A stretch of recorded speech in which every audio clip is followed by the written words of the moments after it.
از حافظ من خیلی ناراحتم، چون آبرو ما رو برد تو شیراز. اینه که دفعه اولی که رفته بودیم شیراز به ما گفتن که بریم شاهچراغ و بعد بریم حافظیه و سعدی و تو بریم.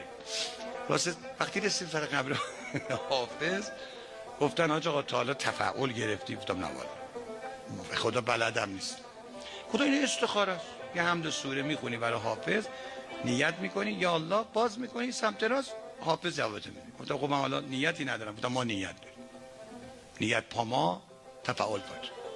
حافظ هم دادن دست ما، ما هم یک حمد و سوره سوپر دلوکس خوندیم، یا الله، باز کردیم گفتن بخون، خوندیم که واعظان کین جلوه در محراب و منبر میکنن، خدا میگم خود به جان مولا چون به خلوت میرون آن کار دیگر می.